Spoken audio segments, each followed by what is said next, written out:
Hi, welcome to Life on the Rock. We have another great show for you tonight. We have Michael Miller. He works for Mary's Meals. This is an international organization that feeds over 600,000 kids. And he works in Liberia. He's only 22, from America's heartland in Iowa. He's going to tell us about his experience there and his work and the great things they're doing there. And we're fortunate to have Father Andrew Apostoli. Welcome, Father Andrew. Oh, thank you, Father Mark. Pleasure to be with you. Yes. Now, and Doug, great to see you. Father Andrew, catch us up to speed on the Bishop Sheen cause. Here. Well, you know, we are now approaching a very important step in the process of canonization. We had presented to the congregation in Rome all the testimonies of people who had known him and gave evidence that he was practicing virtue, heroic virtue. See, in other words, something above and beyond the ordinary, very consistent, often with difficulties, by which, you know, God tests our, you know, virtue, and certainly if you're going to become a saint, your virtue is going to be tested. And also, too, cheerfulness. That's an interesting thing that they look, the congregation looks for cheerfulness because, you know, suffering can make you bitter and angry and resentful. And so a cheerfulness kind of meant you handled it without getting that way, you know. So we are ready now. The theologians have already looked at the evidence we presented, and they gave unanimous approval to the evidence presented, and therefore saying that in their judgment he practiced heroic virtue. Could you give us, well, first let's say your position in this is, what is your official title? My official position is as vice director, and that's not director of vices. Vice director, I was working with the miracle cases, or at least alleged miracles. Okay.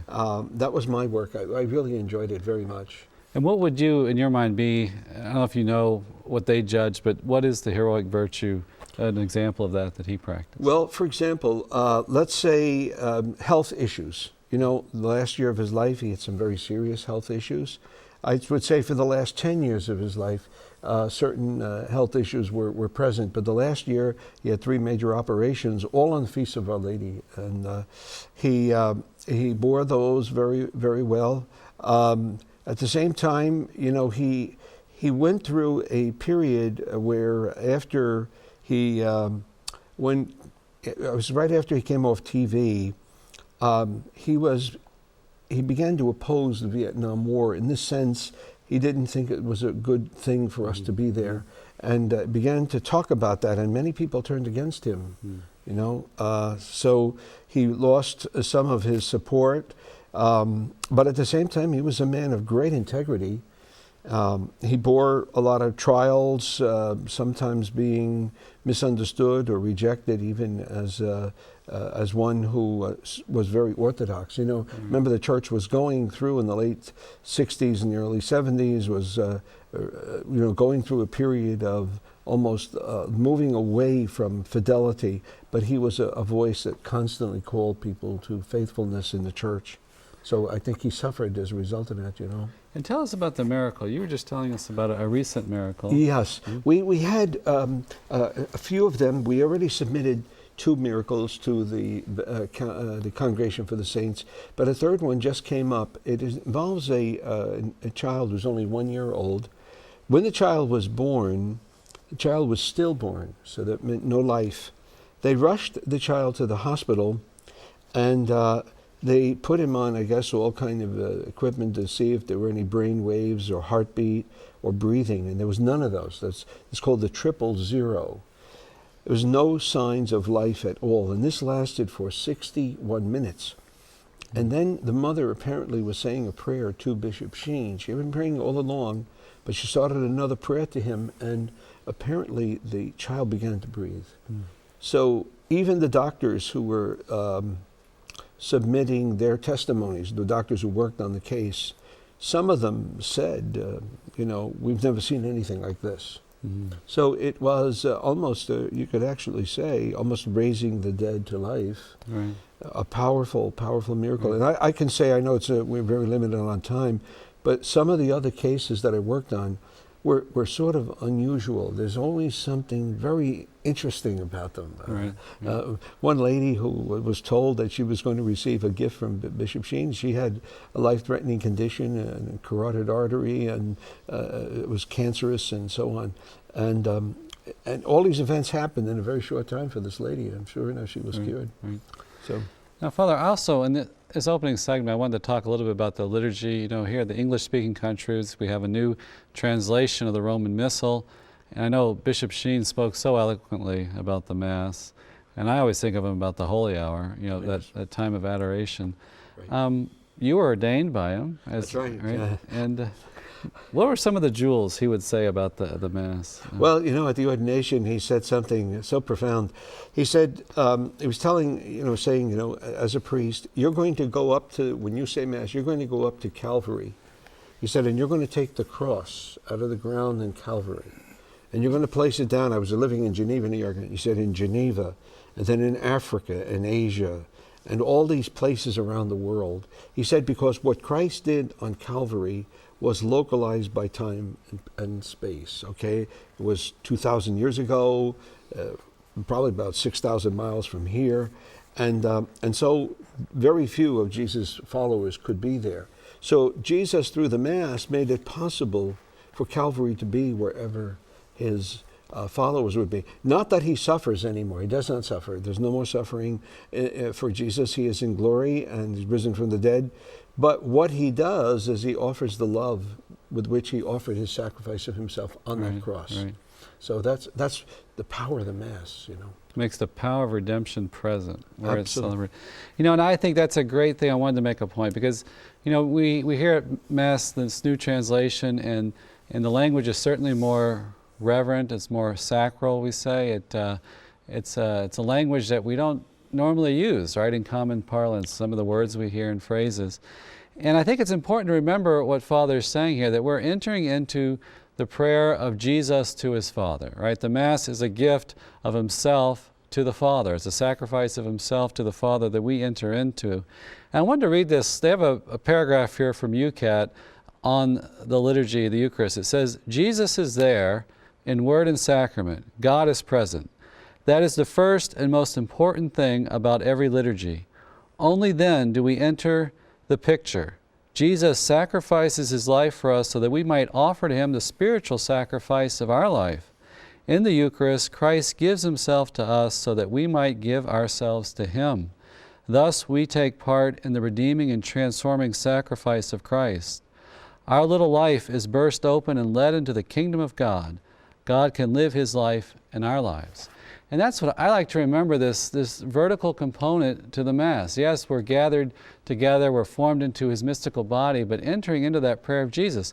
So the language has got to be reverential. And the goal of this new translation is to be a more accurate translation of the original Latin text, and certainly to use these phrases and all that are more reverential. Oh yes, I think when of course we've only been using the text for about 2 weeks now, and it does move you when you pray it. You have to pray it a little more slowly because the phraseology is different than the old phrases. But I think for me anyway, it causes me to stop and think about the beauty of these phrases, and I think the people listening, they'll be more easily lifted up in the spirit of prayer and reverence to God. Yeah. Isn't it also a good reminder for us that the power of a word, like changing one word, 2 words, 3 words, the way something is worded has a real impact on a number of levels for us as human beings? That's right. Oh yes, I think we need to, the language, like even now saying the word chalice in the consecration of the precious blood, it's very striking. Because before we were saying cup, but the Lord took up the chalice, and we do the same now. I find the phrases do kind of slow us down. I didn't realize how American I am. You think everything's very efficient, very powerful, to the point. It's got a fun, and now we're using a more poetic language, has a greater imagery to it and everything, and it does slow you down. I feel like I am entering into the Mass more because it's kind of slow. You do focus on what you're saying more too. Yes. So, well, thank you so much for joining us, Father. Oh, It's good Father to have Mark, you. pleasure. It's very, very good to see you. We'll Thank be you. praying for the cause and also asking for his intercession, Bishop Sheen. So he's a powerful intercessor. We're going to go to a break. We'll be back with Michael Miller to tell us about Mary's Meals, their work in Liberia. So don't go away. We'll be right back.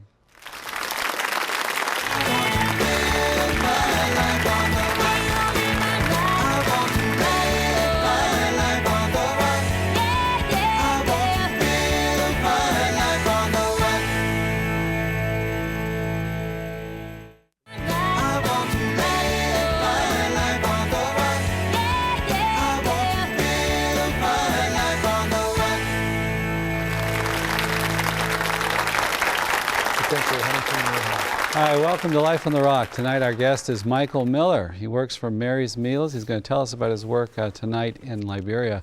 Welcome, Michael. Thank you. First, can you tell us about Mary's Meals and how many people they serve?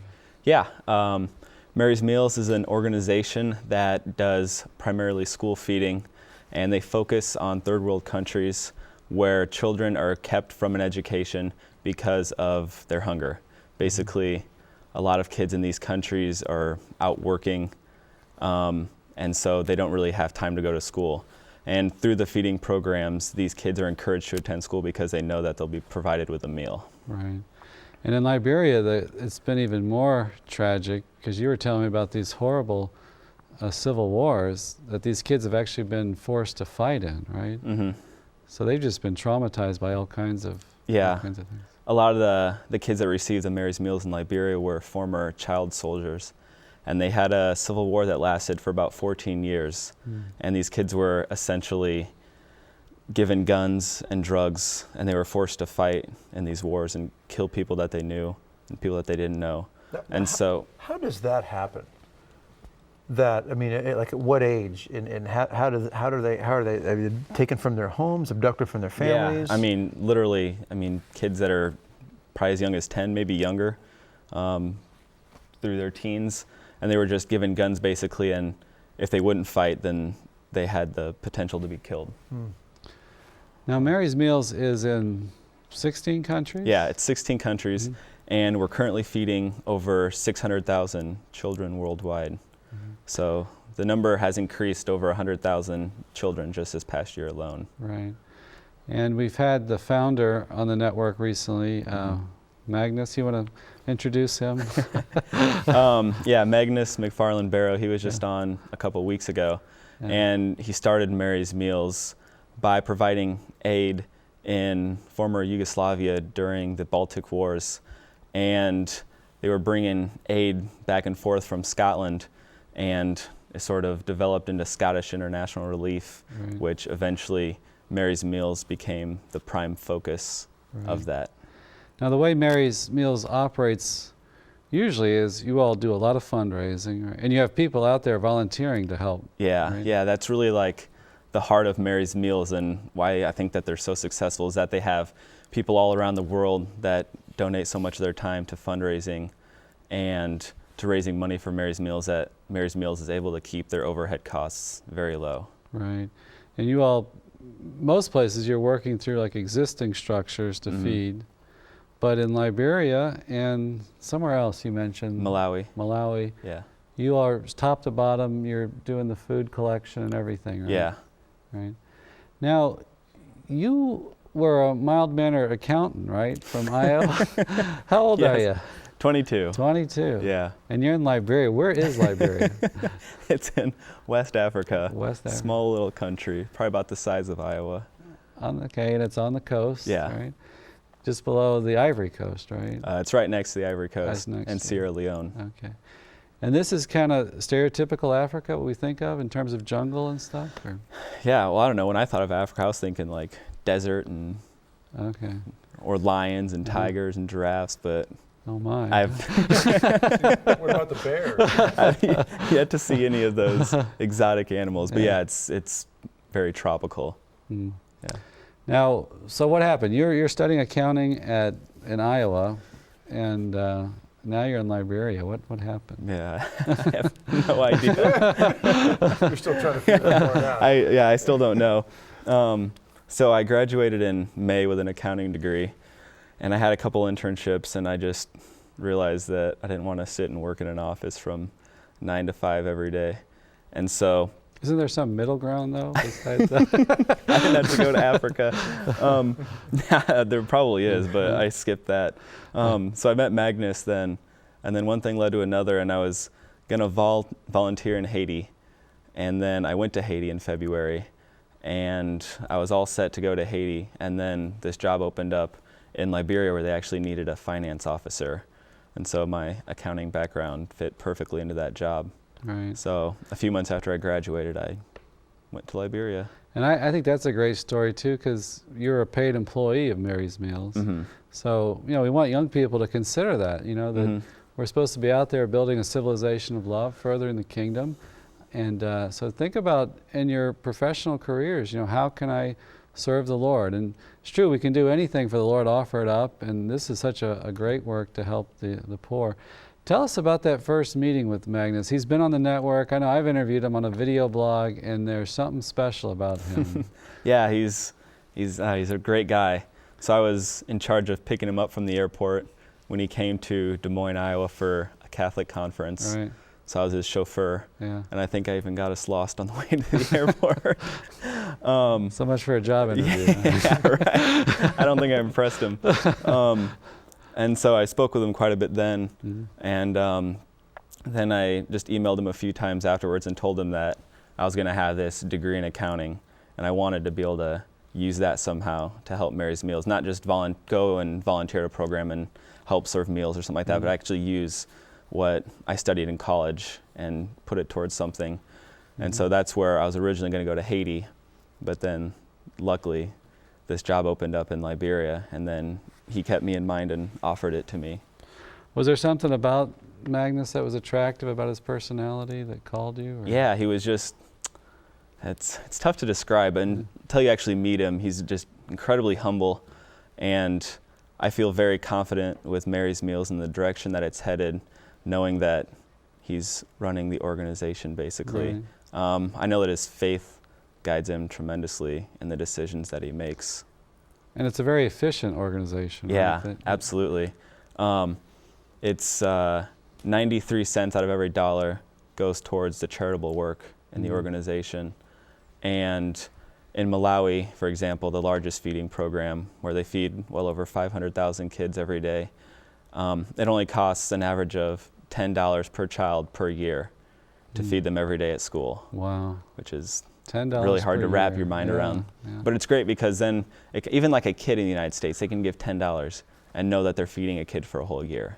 Right. It's something that you can kind of wrap your mind around. But in the meals they're getting, I mean, they're not what we would recognize in America, in the West. No. Where you're getting, your food pyramid, your 5 food groups or 7 or whatever it is now.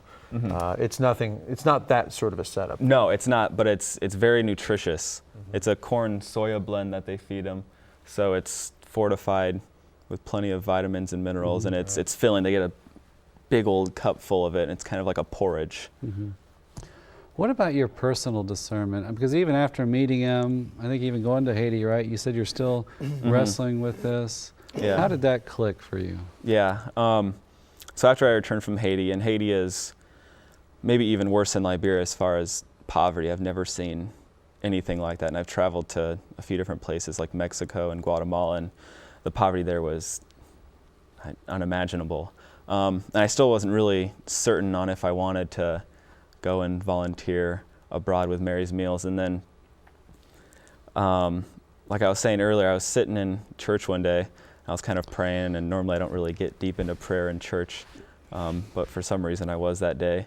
And then the priest started his homily, and he just and I was just saying, like, God, I need an answer. And I don't ever say that either, because I hate it when people say that, because I don't think anybody ever gets slapped upside the head with an answer. Right. And so I was just sitting there, and then all of a sudden the priest just started talking about volunteering, and he basically said, like, you need to go out and volunteer to everybody. And then he continued by saying that he had just gotten back from Haiti, and he pretty much described the same experience that I had just had like a few weeks before. So then it just kind of clicked for me, and I started crying during the middle of Mass, And then like he walked up an to you, idiot. hit you in the side of the head. And then he slapped me. So that was, yeah, and it's, I mean, even explaining it to other people, like it doesn't really, I mean, it doesn't sound like much, but for me it was kind of like a defining Well, you know, moment. I think that is so important too, that we say the prayer and say, God, I want to do your will, show me your will. Mm-hmm. And then, you know, we make a decision, and sometimes he does show us in a very profound way. Other times he guides that decision that we make. But I think it's so important to make that offering of yourself and to pray, you know, God, I want to do your will. And that is so powerful, you know, for young people. All of us should do that every day with all our decisions we make. But, you know, young people out there are making career decisions, you know, real decisions that affect the rest of their life. You know, take it to prayer. And God's got a plan for you. He's got a plan for me. And so that's a beautiful story. Well, we're going to take a quick break, and we'll be back with Michael Miller from Mary's Meals.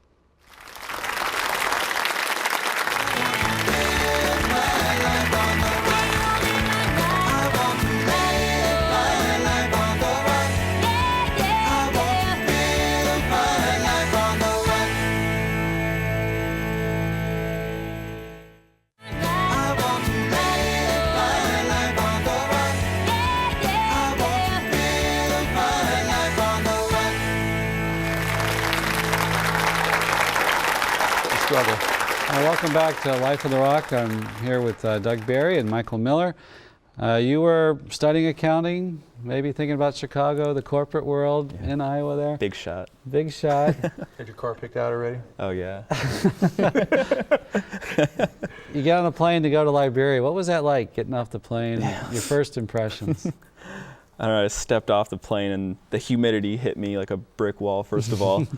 And I was just walking through and everybody was yelling and it was chaotic in the airport. They didn't really have a line. It was just kind of, I was just like, what am I getting myself into? And I was by myself, and I've traveled before, but not in Africa. Right. Did they announce what carousel your bags were coming off on? Or? It didn't really, luckily there was a carousel. I Oh, think they had one, okay. before I had gotten there, in Haiti at least, it was just kind of like these guys just tossed the bags into a big pile and then you You have to just go kind dig of 'em dug out. through it. But they're advanced enough so that they had a nice carousel. So I was able to find my way out, and then I got out of the airport and there was just a bunch of people standing there, and my boss was there and Right. took me. Took you. So now, describe the setup and the work you do there in Liberia today. Mm-hmm. Okay, so we live about an hour outside of the capital of Monrovia, and we have a warehouse out there and a guest house where I stay, and then there's also a deaf school that we sponsor. And so I'm the finance officer, so I get to basically take care of all the funds for the Liberia program. And basically what we do is we transport all the rice and the fish that we use for the feeding program out to the warehouse at the beginning of the month. And then throughout the month, we distribute the food to the different schools. And it's simple. It's very simple, but it's very effective. How many employees do you have there? In Liberia, our national staff that is used for the feeding program is probably around 20 or 25, maybe. And so you try to buy, obviously, like the local food, and you take it to different schools. Yeah, that's a really big focus of Mary's Meals. Wherever possible, they try to buy locally sourced food so that way they can support the local economy. Like the fish, for example, we buy that from a local supplier in Liberia, so we're able to give them a tremendous amount of support. And the schools that you work with, describe, are those government schools or Catholic schools? They're or everything. everything? So Mary's Meals is really big in reaching out to people of all faiths and none. So we provide feeding programs to Muslim schools, to Christian schools, government schools, private schools, community schools, everybody. Basically, if they need a feeding program and we're able to get them the food in a cost-effective way and it makes sense to be providing to those schools, Right. then we'll go ahead and do it. Let's talk about a little bit, I found this very fascinating. You were telling about the history of Liberia. Can you bring us up to speed on that? Like, how big is the country roughly and its founding? I'll give you the condensed version. Basically, like Liberia as a country was founded by former slaves from the United States. And so they were sent to what is now Liberia. And I think that those slaves only made up a really small percentage of the actual population of Liberia, because they're still an indigenous population. But so they created the country of Liberia, and I think now they estimate that there's around 3.5 million people in Liberia. I think about half of that population being in the capital city and the surrounding area, and the other half being in some very, very rural areas. And it's predominantly Christian. Yeah, there's Christian and Muslim. And they've had these tragic civil wars, right? You said 14 years of civil war where the children were involved themselves. So can you describe maybe too the poverty that you've seen? That you come from a middle-class family, I presume, and why do you presume that? Well, correct me if I'm wrong. But yeah, I do. It's everything there is very basic for most of the houses, especially the area that I live in. You'll find a lot of houses that are made of mud. Either they can form these bricks out of the mud that they manage to dry, so they can build their houses that way, or they'll use sticks and then pack mud around the sticks to make the walls, and then they'll just have a basic zinc roof with mud floors for a large majority of the houses. There's always an exception. Zinc, they use zinc. It's like really thin. It's almost like tin, I guess. Okay. Yeah, and no running water, very little electricity. They might have like one light bulb in their house. If some of the wealthier people might have a little bit more. They use a well for all their running water. So I mean, I've seen kids taking baths outside. That's common, just out in public in their front yard, or going to the bathroom in their front yard. I mean, they don't really have any like privacy, right. Which something to us is something that we kind of value, but for them it's normal. What about the trauma of the war? You said you work with some of the adults you work with were some of these as children fought in some of these civil wars. What has that left on them? What kind of imprint? Yeah, it was something that I didn't realize that some of our employees were like child soldiers during the war until a few weeks ago, and somebody had told me. But it's something that they don't necessarily talk about, but you can tell that there's that lasting effect on them. I mean, they were involved with a 14-year civil war, and they were kids. I mean, they're all have tremendous, scarring, and they have to live with something that I don't think any of us can ever imagine. Right. I mean, they were forced to do some of the most violent things that we could ever think of. Yeah. And what's the effect that you give children this food, a lunch? What does that do to them? Oh, it's huge. The main goal is to, yes, we want to feed the kids because obviously starvation and hunger is a huge problem in third world countries. But the main goal is to, by providing the meal in the school, that these kids will be attracted to school because of the food. And for example, about a week before I left, I went to a school that before we had started providing Mary's Meals, there was around 100 students. And then we visited that school a month later, and there were 300 students after we started providing the food. Right. So, I mean, not every situation is that extreme, but, I mean, they can have a huge impact. And then these kids can gain an education, which is huge for them, because an uneducated country, I don't think, really has any way of bringing itself out of poverty. Yeah, so you're providing feeding the mind and the spirit there. Absolutely. What about the health services? That's something we take for granted, just such basic things, but what do they have there? It's almost non-existent. So they don't have health care for everybody in the country? No. It's not mandated by the government? No, they receive about no government aid. And Mary's Meals is not government funded at all. I mean, No, they do receive, I think, a little bit of funding from the Scottish government. Okay. But other than that, it's a huge majority of their funding comes from just private donors. But it's not so it's just so people are clear, it's not a government program. No, it's an NGO, so it's a non-governmental organization. Okay. And the healthcare there, like I was saying earlier, there was a boy there that we had visited that I knew. And he was young, he's I think 11 or 12, and he was in the hospital for a few weeks while we were there, and they couldn't figure out what was wrong with him. And they kept doing what they were calling testing, and they couldn't figure anything out, and so they were like, oh, well, he needs blood. And then we were like, well, why does he need blood? And they just said, because he needs blood. So then we got him blood, and he still wasn't better. And so he was just sick for a couple of years, and then a week before I left, he died. And it's just, I mean, that kind of thing happens every single day there. And for us, we take for granted the fact that we can, take our kids to the doctor or ourselves, like we can go to the doctor so easily and figure out what's wrong with us. But there, they have such little control. And you said you connected too with the sufferings of the parents to see the child was suffering for 2 years and with something that could be solved in this country. Yeah. So easily. Oh, it probably was something that could have been solved easily. We could take them to any of our hospitals here and they would have figured out what was wrong with them just like that. But there, they don't have that kind of capacity, and even they have medical treatment like that in Africa. Only, the wealthy people would be able to get that treatment. Right. And was that the story where the mother was appreciative? Yeah. So you did? Yeah, so we visited the mother a few times after her son had died and just kind of spent some time with her.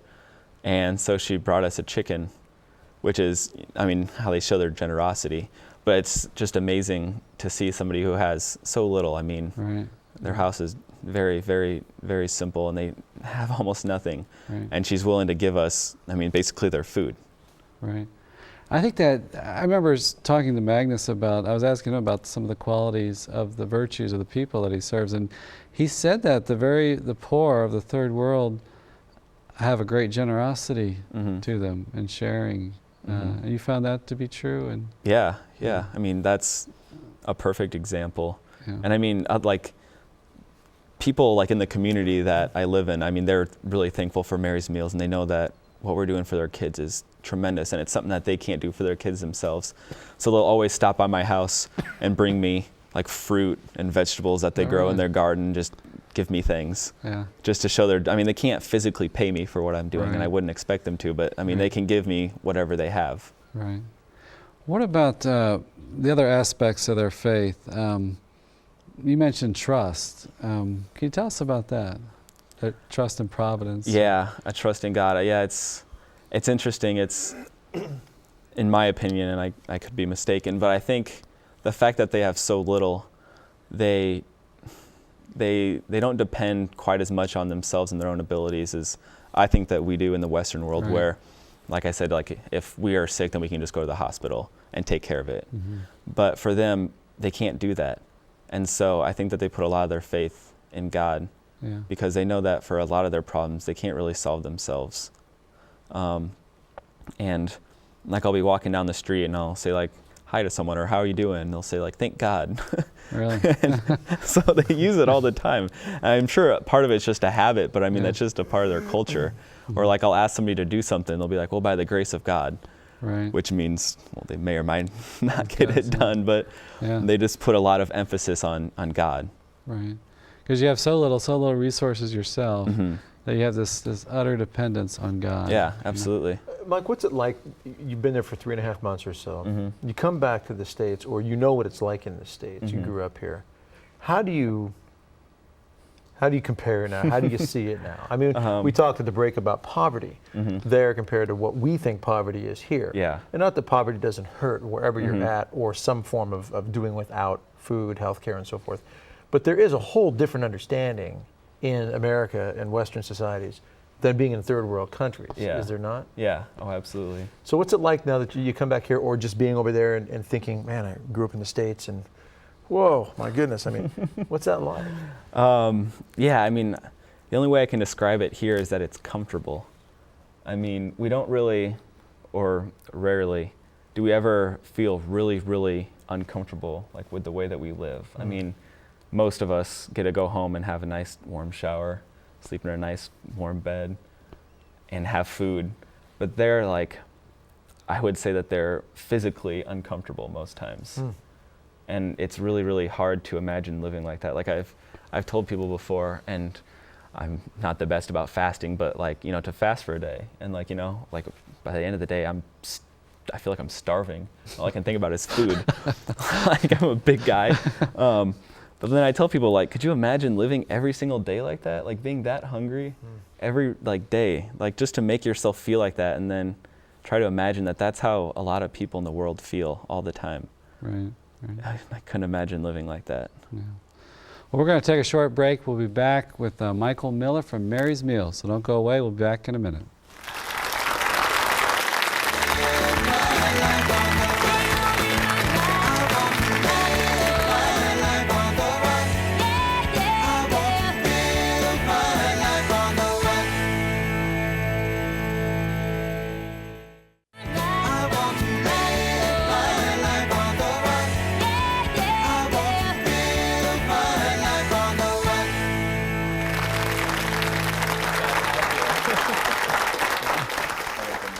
Hi, welcome back to Life on the Rock. We have Michael Miller with us tonight talking about his work in Liberia. Can you talk a bit more about how you were formed to embrace this work? You mentioned how your mother was a big influence on you. Yeah, I'm sure she's going to watch this show and just love the fact that she was mentioned. You want to say hi, Mom? Hey, Mom. But yeah, it was something that like I was just kind of raised with. And even when I was young, like I always tell people this, like I was raised in a trailer. Like we didn't have very much money. And my mom will love the fact that I'm telling this story.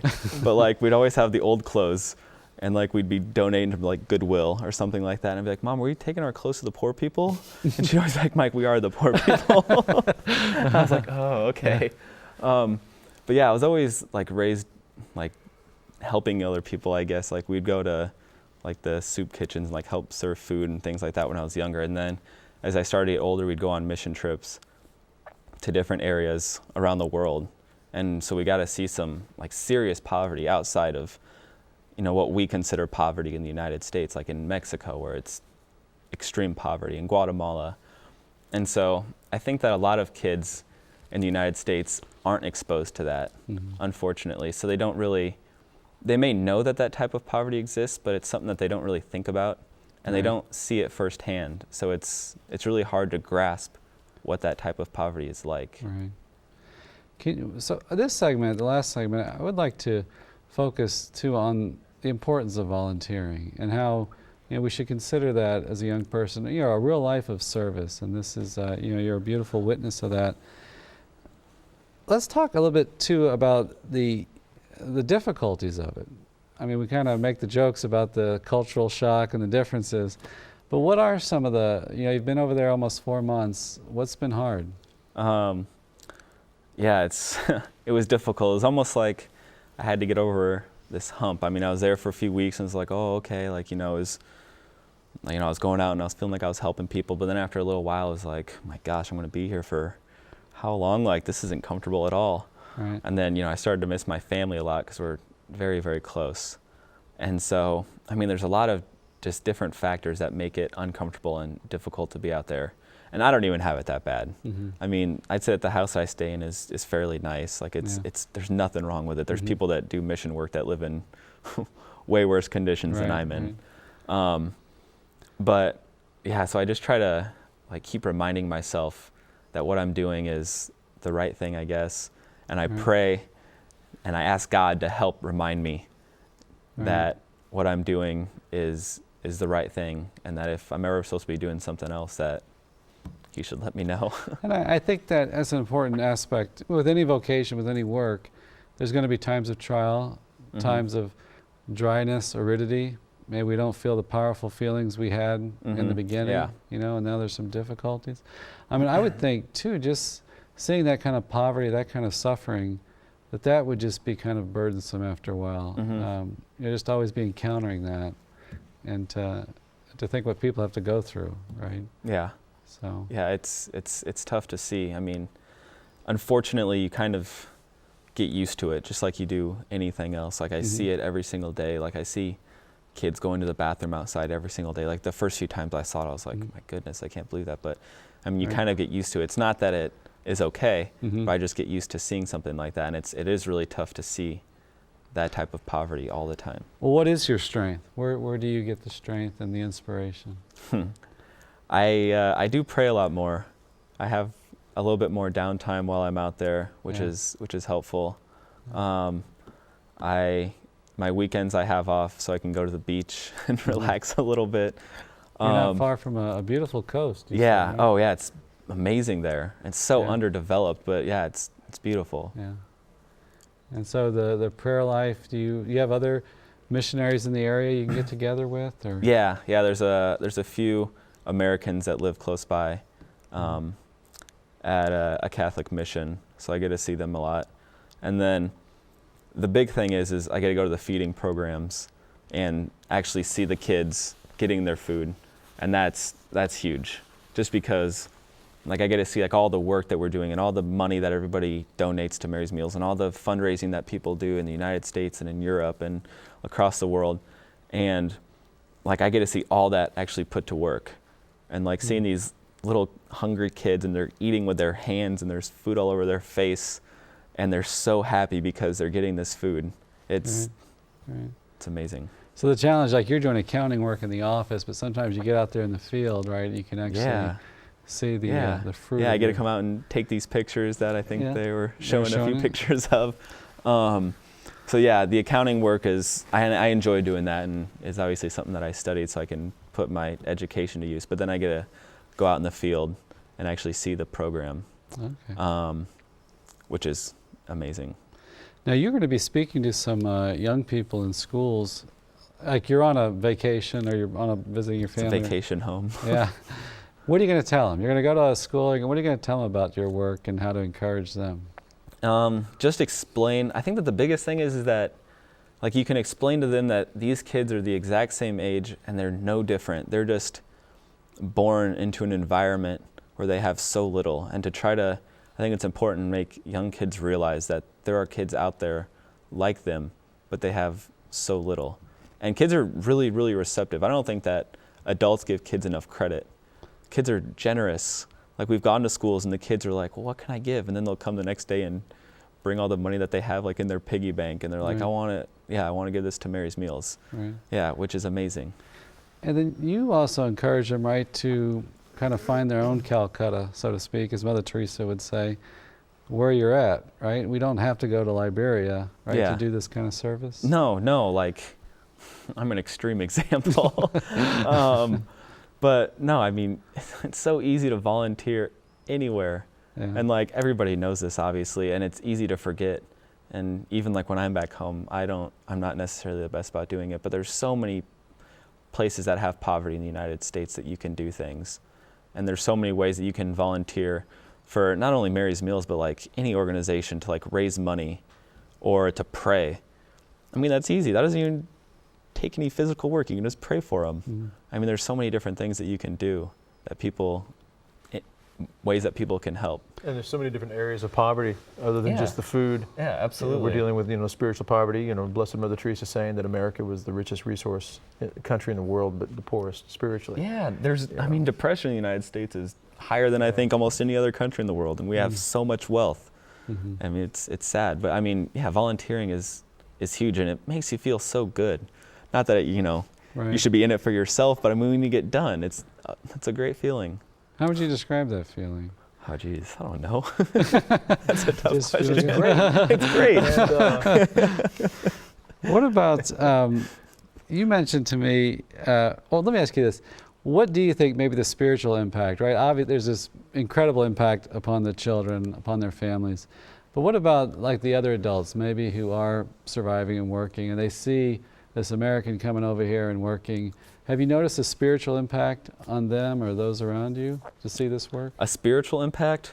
Well, I mean, they're very, very thankful for Mary's Meals.